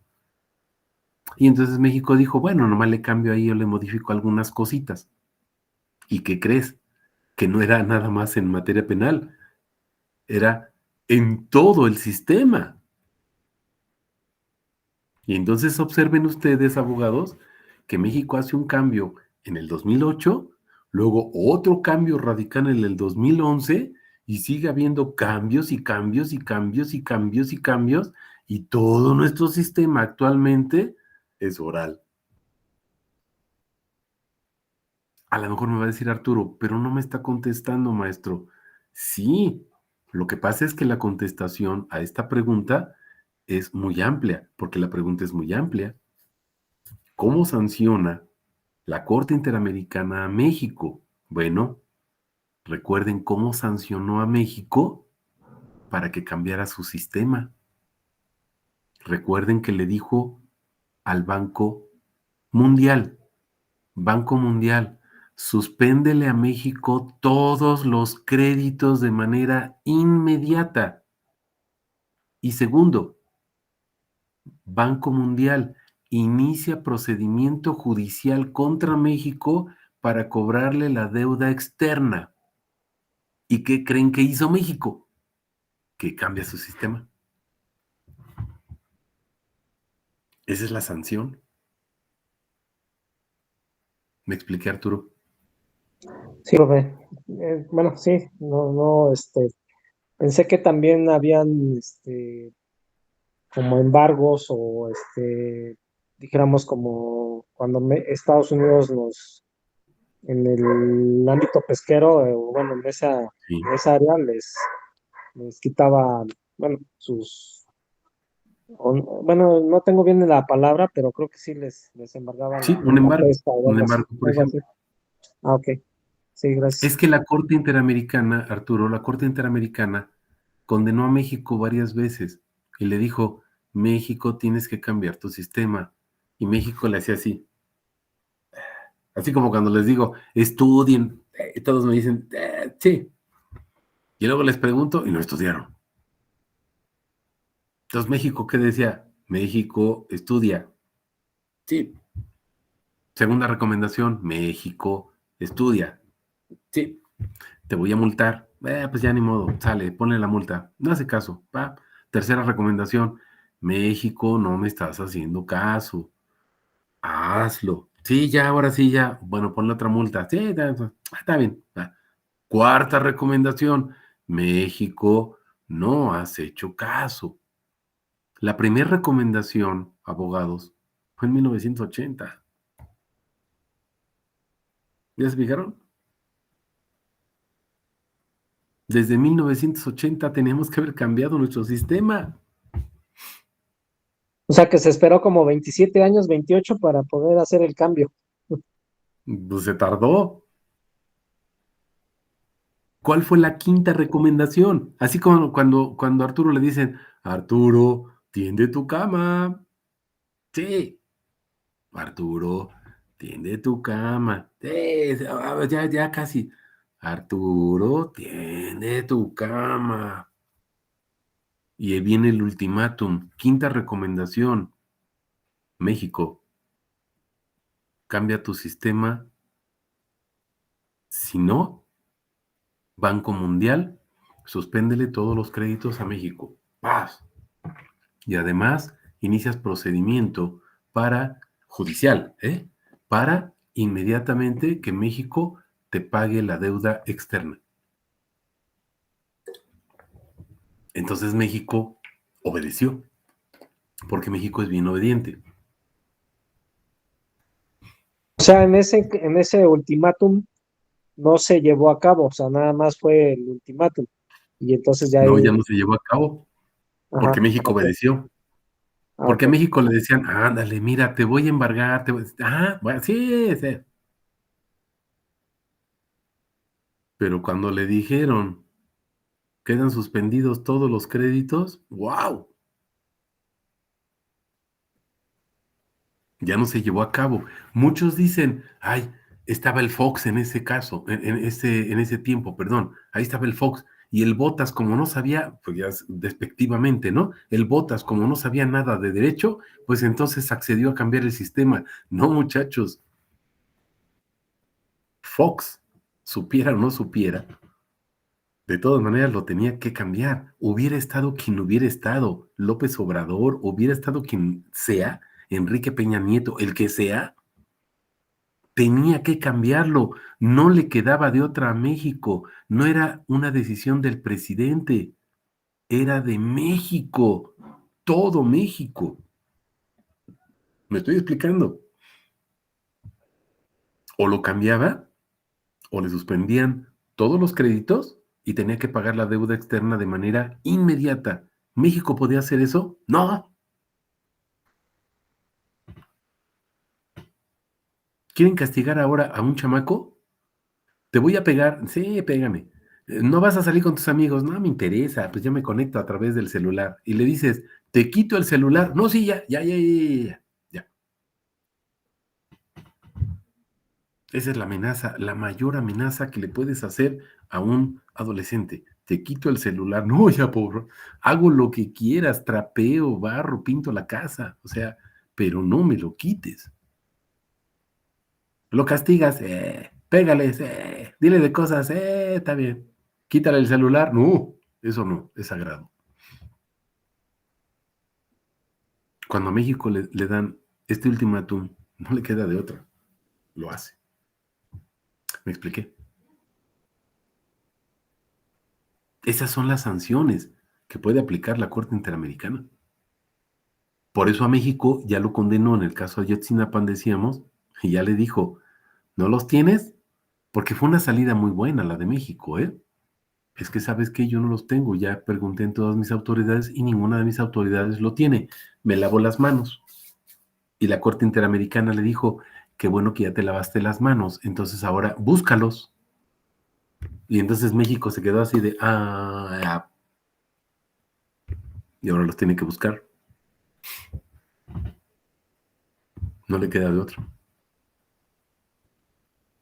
Y tendrá que rendir un informe justificado que convenza a la Corte Interamericana para que no lo sancione.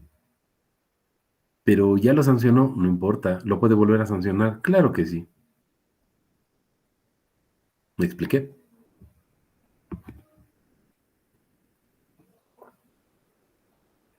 Sí, profe. Sí. Va. Vamos a continuar con este habeas corpus, que es muy profundo, pero quiero comentarles algunas situaciones específicas para que ustedes tengan la idea y conozcan de este instrumento tutelador, acuérdense, de las garantías constitucionales, porque acuérdense que estamos hablando de esos instrumentos internacionales, ¿sí? O de carácter internacional que protegen nuestros derechos fundamentales. A pesar de que este habeas corpus nace en los códigos procesales penales como un procedimiento penal, ¿sí? Si ustedes lo ven ya desde el derecho romano se hablaba de esta situación, en la actualidad es tan importante, es tan esencial, que entonces está contemplado dentro del proceso constitucional. Maestro, pero yo ya le googleé ahí en la Constitución mexicana y no aparece el habeas corpus. Lo puse en el PDF, le busqué y no hay habeas corpus. No te preocupes, ya te dije que está inmerso. Textualmente no aparece. pero está contemplado ahí en el artículo 1, por ejemplo, o en el artículo 16 constitucional también, o en el artículo 14, en el artículo 20 constitucional, y podemos seguirle rascando y van a encontrar más y más artículos. 136, ahí está el habeas corpus. ¿Pero por qué? Porque está en el marco constitucional. Procesalmente es una figura penal, pero ahora este instrumento es tan importante que está en el marco constitucional. Todos los jueces son jueces constitucionales. ¿Cuáles, maestro? ¿Los de primera instancia en materia civil o los de segunda? Los de primera, los de segunda y los de tercera. ¿Y los jueces de instancia, maestro, o los jueces de oralidad? Los de instancia y los de oralidad. Pero, ¿y los magistrados de la sala? También. Ah, bueno, ¿y los ministros de la Suprema Corte? También. Entonces, ¿todos los jueces son jueces constitucionales, maestro? Sí. No es cierto, maestro. En mi clase de teoría general del proceso me dijeron que hay unos, bueno, pues entonces, ve tu libro de teoría general del proceso, quémalo, tíralo, si dice eso, y ve lo que dice la Constitución. Todas las autoridades en el ámbito de su competencia, todas. Y si no son jueces, también. ¿Me estoy explicando, muchachos? Sí, profe. Es que yo vi 3 libros, 4 libros, 5 libros, maestro, que decían que los jueces, nada más hay jueces constitucionales, pero son los de amparo, pero también hay jueces de... Bueno, qué bueno, te felicito ampliamente, pero la Constitución dice otra cosa. Maestro, pero es que la Constitución no dice que todos los jueces sean jueces constitucionales. No, nada más dice todas las autoridades tienen la obligación de, y entonces estamos hablando de instrumentos tuteladores de la Constitución, y entonces, muchachos, la Convención Americana de Derechos Humanos, la Declaración Universal de los Derechos Humanos, nos hablan de estas garantías constitucionales. ¿Se están dando cuenta? Y al ser garantías constitucionales que están en tratados internacionales, son el bloque de constitucionalidad.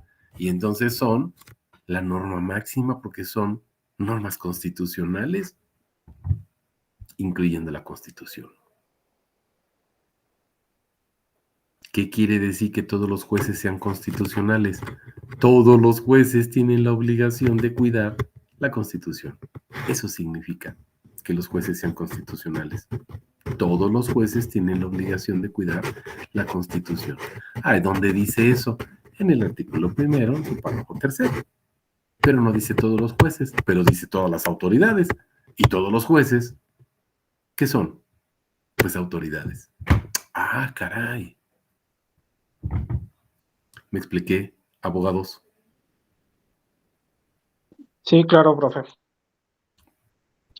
Sí, maestro. Va. Ahí regreso por si hay alguna pregunta, creo que ya nos quedó claro. Vámonos, por ejemplo, al Pacto de San José. Maestro, ¿cuál es ese pacto? Ahí te lo puse entre paréntesis. Convención Americana de Derechos Humanos.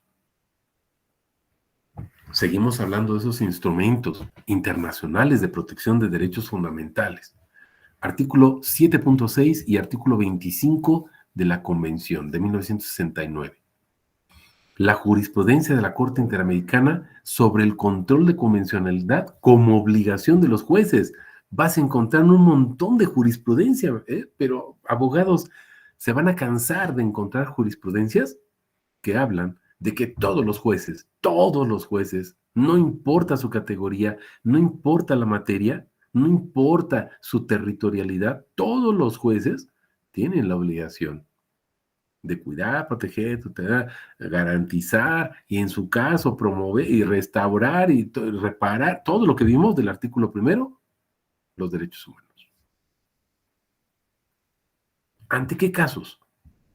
Bueno, si tienen un control constitucional ante la inaplicación de normas pues que sean contrarias al pacto. A ver, maestro, ¿cómo está eso? Sí, si un juez se da cuenta que una norma jurídica, ¿de qué categoría, maestro? La que quieras. ¿De qué clase? La que quieras. ¿De qué? La que quieras. Incluyendo la Constitución, la que sea.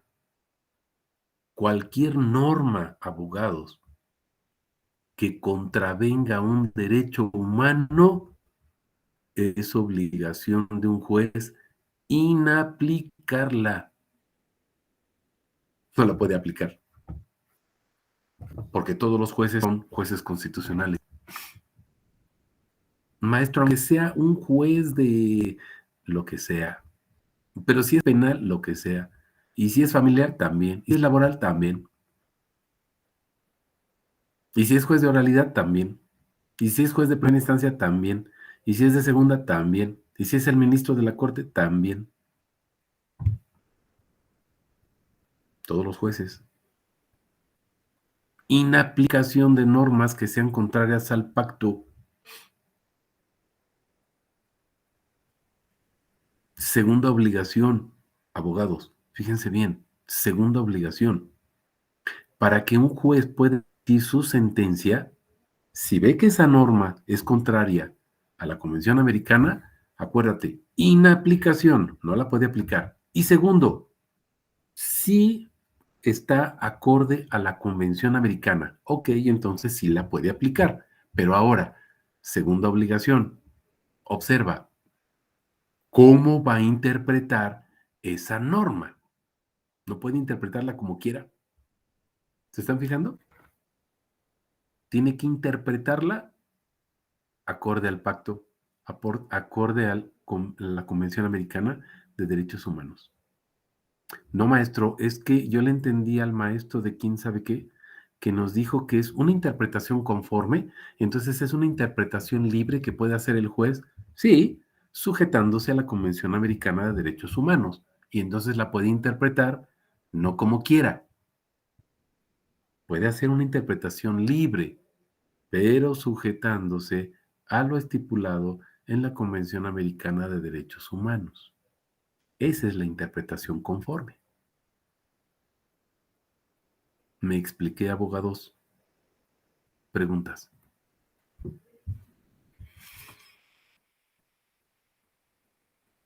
¿Creo que la pueda volver a repetir, profe? Sí. ¿Qué significa esto de instrumentos internacionales que protegen los derechos fundamentales? La obligación que tienen los jueces, uno, de inaplicar normas, o sea, no pueden aplicar normas que contravengan la Convención Americana. El juez tiene la obligación de conocer la Convención Americana de Derechos Humanos. Y si ve que una norma, la que sea, de la jerarquía que sea, de la materia que sea, del estado que sea, federal, nacional, local, la que sea, si es contraria a la convención, no puede aplicarla. Es que sí está bien esa norma, o sea, no violenta la convención. Bueno, entonces, al aplicarla en su sentencia, en su resolución, ¿cómo la va a interpretar? Su interpretación, ¿cómo tiene que ser? Apegada a la Convención Americana de Derechos Humanos. No puede salirse de ahí, muchachos. ¿Ya se fijaron? Primero, no puede aplicarla si violenta, si se contrapone a la convención. Si no se violenta, entonces puede aplicarla. Pero para interpretarla, para fundamentar su sentencia, su resolución final, tiene que hacerlo conforme las normativas de la Convención Americana de Derechos Humanos. Entonces no es una interpretación libre. Sí, libre conforme a derecho. ¿Qué significa eso? Sujetándose a la Convención Americana de Derechos Humanos. No como él quiera, sino conforme a derecho. Por eso es interpretación conforme. Que he escuchado por ahí algunos alumnos que luego me decían, maestro, es que nos dijeron que la interpretación conforme es una interpretación libre que hace el juez. Oh, cuidado, no es libre, no es como el juez quiera, es sujetándose a la convención. Interprétala como quieras, siempre y cuando no te salgas de lo que dice la convención. Entonces no es lo que yo quiera como yo quiera, porque sería libertinaje. La libertad es hacer lo correcto. ¿Me expliqué? Si yo hago lo incorrecto, eso es libertinaje, no libertad. ¿Me expliqué?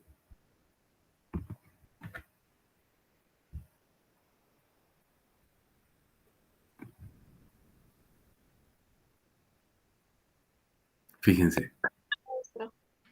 ¿Sí? Ok, sale. Si una interpretación de un juez contraviene o es inconvencional, pues entonces podemos someterlo a la Corte Interamericana, pero acuérdate, nuestro tratado, ¿cuál es? La Convención Americana de Derechos Humanos. Y obviamente, nuestra jurisprudencia que emite este mismo tribunal, la Corte Interamericana de Derechos Humanos. Ya tenemos entonces aquí dos normas del bloque de constitucionalidad, abogados. Un tratado internacional como lo es la Convención Americana, ¿sí? Y segundo, la jurisprudencia de la Corte. Ya tenemos ahí dos normas de carácter constitucional. Entonces, ¿cómo puedo hacerle yo como juez para ver si esta norma la puedo aplicar o no? Bueno, tengo que checar que no vaya a contravenir a la norma y en su caso, que no sea inconvencional.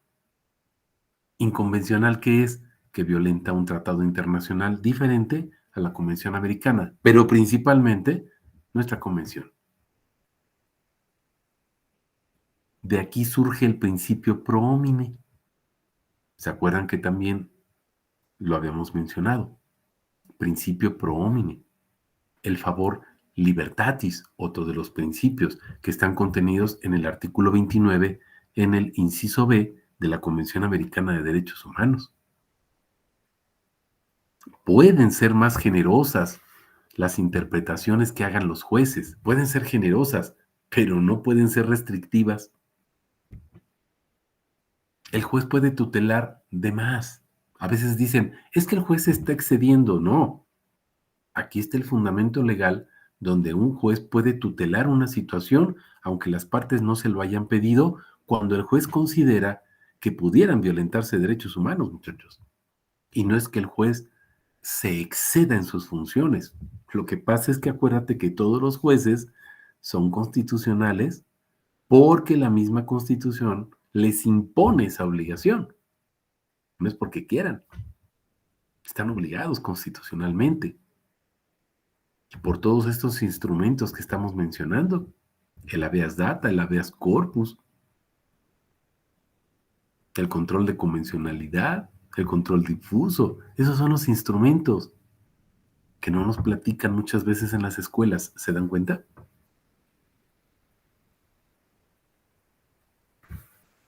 Vean lo que les puse aquí abajito. El control de convencionalidad es que obligatorio. Es que si un juez quiere, no es si quiere, es obligatorio para todos los jueces. No les queda de otra. ¿Y nada más para los jueces, maestro? No. Todas las autoridades, acuérdense, en el ámbito de su competencia. No solo los jueces. Vamos comprendiendo, abogados. Sí, profe. Ok. Ahora, vamos a entrar ya en un punto específico. Todos ustedes, o la mayoría, ya llevaron amparo. Bueno, entonces vamos a llegar a ese amparo, pero tenemos que conocer que el amparo no es el único recurso, porque muchas veces nos limitamos y tenemos, pues el único recurso que tengo, esto es el amparo. No, ya te estoy dando mucho, mucho más para que tú veas todo el universo que tienes de recursos para promover. Y entonces observen, el amparo mexicano es la base del procesalismo constitucional latinoamericano, no solamente de México. El amparo mexicano sirve como base constitucional para cuidar y proteger a nivel Latinoamérica. Nuestro amparo mexicano dio idea a muchas figuras similares al amparo, que a veces en algunos países, sobre todo en Centroamérica, cuando ustedes, si estudian la maestría y lleven derecho comparado, van a ver esta situación, ¿sí? Hay algunas figuras que se parecen al amparo, pero fueron tomadas precisamente del amparo mexicano y por eso tienen mucha similitud. Ya lo verán ustedes posteriormente en alguna maestría, sobre todo si es de derecho penal, ahí van a ver esta situación del derecho comparado. ¿Qué son estas acciones constitucionales? Acuérdate que estábamos hablando de acción, procesos, ¿se acuerdan? Y la otra es un recurso. Ya vimos los recursos que tenemos. Ahora, las acciones constitucionales. Estamos hablando otra vez del proceso, maestro. Claro, hay, o se les denomina, se les conoce, hay diversas formas de conocer a estas acciones. ¿Cómo se conocen? Bueno, pues es una acción de tutela. También se le conoce como un recurso de protección. Pero observen la tercera, es un mandamiento de seguridad. Y ahorita ya lo vimos, abogados. La tercera ya la vimos, es un mandamiento de seguridad. ¿Cómo que mandamiento? Acuérdate que vimos el artículo 29 de la Convención Americana y mencionamos al principio otros artículos de la Convención Americana y de otros tratados de carácter internacional. Ahí recordarás a ratito que repases ahí tus documentos, todos los artículos que estuvimos mencionando, y acuérdense que es obligación de las autoridades. Es obligatorio para todas las autoridades. Maestro, lo mencionamos en el artículo 1, párrafo 3. Claro. Obligación de todas las autoridades cuidar. Por eso todos los jueces son jueces constitucionales, porque tienen la obligación de cuidar.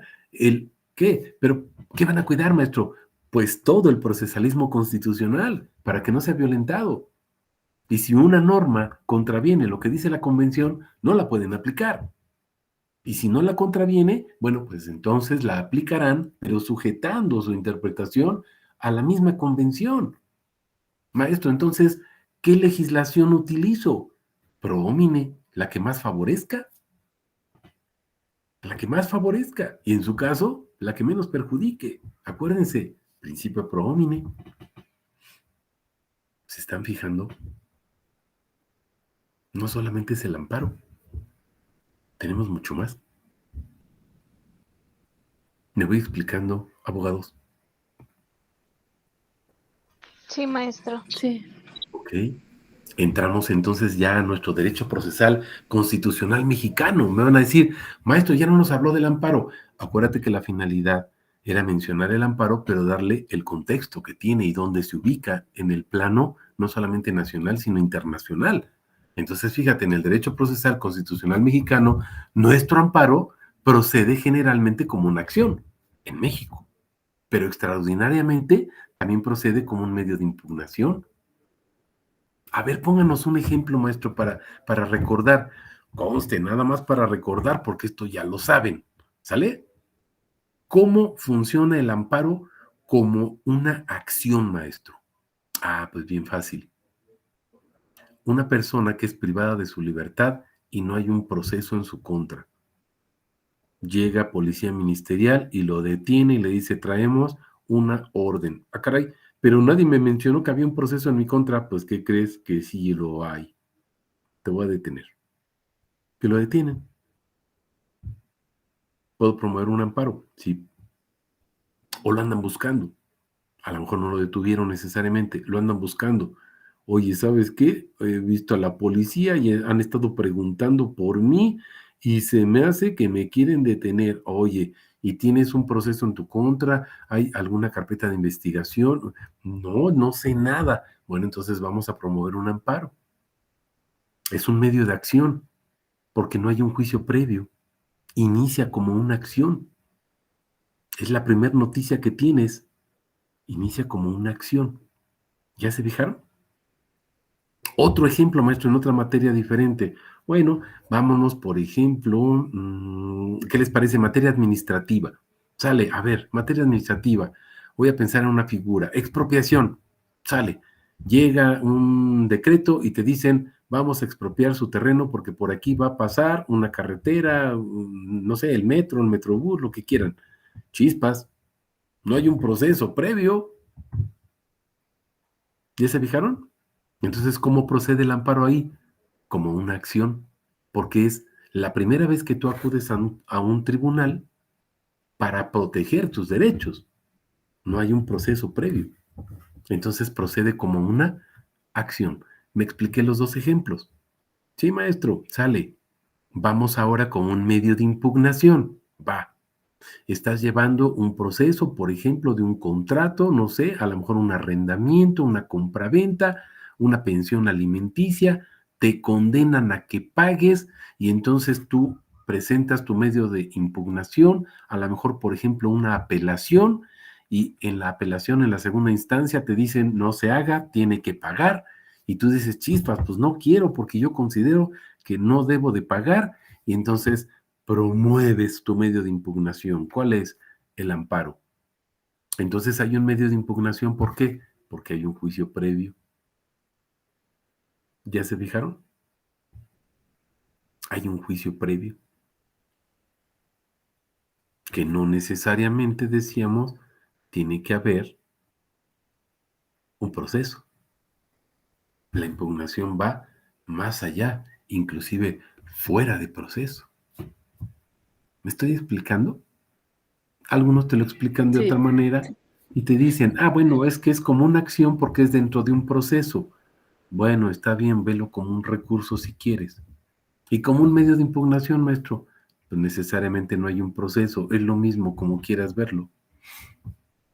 Las dos formas son correctas. Maestro, aunque Sí, exista, bueno, el de impugnación que nos dijo, no mencionó si había como tal una sentencia. no necesariamente, es que ni siquiera hay un proceso, ¿ya se fijó? Menos va a haber una sentencia. El medio de Pero, impugnación va más allá. ajá, pero mencionó usted que o sea, se iba como amparo y la segunda instancia decía que sí tenía que pagar. Ok, No. primera instancia nos condenan, tiene que pagar. Segunda instancia, ante una sala, nos vuelven a condenar, sí, tiene que pagar. Usted agota una tercera instancia, pero está haciendo sus recursos, ¿sí se fijó? Algunos dicen, es que está accionando. Acuérdense la palabra accionar. ¿Qué es la acción? Procesalmente, ¿se acuerdan, por ejemplo, Valle Favela o Cipriano Gómez Lara, etcétera? Definen a la acción como la llave procesal, ¿no? Que echa a andar la maquinaria jurídica. Acciono porque hago o excito al órgano jurisdiccional para que se mueva, ¿no? Para que haga su función o realice su función. Entonces, cuando hablamos de una acción, nos dicen, tiene que haber un procedimiento judicial, tiene que haber un procedimiento, por lo menos. Algunos nos dicen eso. ¿Me explicó? Entonces, yo acciono ya porque fui incitado por una autoridad. ¿Por qué? Pues porque me quieren imponer una sanción, porque me quieren privar de mi libertad, porque me quieren embargar, porque me quieren imponer una multa, depende de la materia que sea. Entonces estoy accionando frente al órgano jurisdiccional. Ahora, el medio de impugnación es muchísimo más amplio, recuerden eso. Ahí chequenlo esto en su libro de teoría general del proceso, por ejemplo, de Ovalle Favela. Es muchísimo más amplio el medio de impugnación. ¿Por qué? Porque no implica necesariamente ningún proceso. Y entonces, haya recurso o no haya recurso, de todas maneras, yo puedo impugnar. ¿Cómo? A través del amparo. ¿Pero qué recurso vas a promover? Ninguno. Si no hay proceso, no hay recursos. No hay recursos ordinarios. ¿Pero por qué? Porque no hay proceso. ¿Se fijaron? Sí, Pero tengo un maestro. medio de impugnación. ¿Cuál es ese medio de impugnación? El amparo. Aunque no haya proceso, aunque no haya proceso, ni procedimiento, ni nada, ¿te está molestando la autoridad? Sí, procede el amparo como medio de impugnación, fuera de proceso. ¿Qué tipo de amparo sería? Por ejemplo, ya ubicándonos en el amparo. Pues un amparo indirecto. ¿Pero por qué, maestro? Porque el amparo indirecto, acuérdense, procede contra actos de la autoridad fuera de proceso o dentro del proceso o inclusive contra leyes.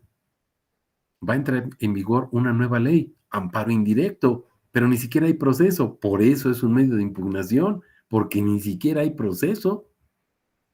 Ese es el medio de impugnación del amparo. ¿Me voy explicando? Sí, muchas gracias. De nada. Ya habrá oportunidad de que repasemos esto. Veo ahí como que les costó un poquito de trabajo esa situación, pero bueno, esto sería objeto de hablar pues del amparo, ¿no? Como recurso, por ejemplo, es un tema interesante, el amparo como recurso y el amparo como medio de impugnación, ¿no? Para que podamos distinguir esa situación. Si les interesa, claro que sí, lo podemos programar, ¿no? Esa sesión para que vayamos viéndolo. Pero, ¿cuál era el objetivo? ¿Cuál era el objetivo, mis queridos abogados, de ver estos temas? Que ustedes se dan cuenta que no solamente tenemos el amparo, hay muchos instrumentos dentro de estas garantías constitucionales que permiten cuidar, tutelar, proteger, garantizar nuestros derechos humanos, no solamente el amparo. Aquí te dejo alguna bibliografía que se puede consultar, que fue de alguna manera básica para que pudiéramos estructurar o formalizar esta sesión de nuestros instrumentos internacionales de protección de los derechos fundamentales.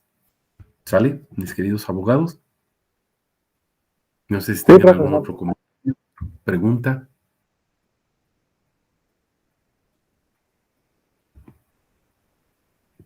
No, de mi parte quedó claro, profe. Ok, pues estaremos en contacto, como habíamos comentado, vamos a tratar de hacerlo cada 8 días. Si es de interés de ustedes, bueno, pues adelante. Creo que hay muchos temas que podemos seguir agotando, ¿sale? Estoy buscando algo que sea novedoso para ustedes y sobre todo que les sirva no solamente en una materia, sino en todas sus materias, ¿no? Y en el ejercicio de la práctica profesional, que muchos de ustedes pues ya concluyeron. Entonces, bueno, estoy buscando algo que sea realmente novedoso, que sea de interés para ustedes y que sea realmente importante, ¿no? En la determinación de su vida profesional. ¿Sale, vale? Sí, profe, gracias. Ok. Sí, profe, gracias. Excelente noche para todos y primeramente Dios, si gustan acompañarme, Gracias. pues nos veríamos próximo lunes. ¿Sale? Sí, gracias. Hasta luego. Excelente noche. Que descansen. Gracias. Igualmente. Profe, una última pregunta antes de que se vaya. ¿Qué pasó? Adelante. Entonces, bueno, ya lo subrayé aquí. Entonces, normalmente en el artículo primero, lo tengo que grabar bien. El artículo primero de la Constitución, párrafo tercero. Ahí vienen todos los instrumentos y me había dicho de otras 4.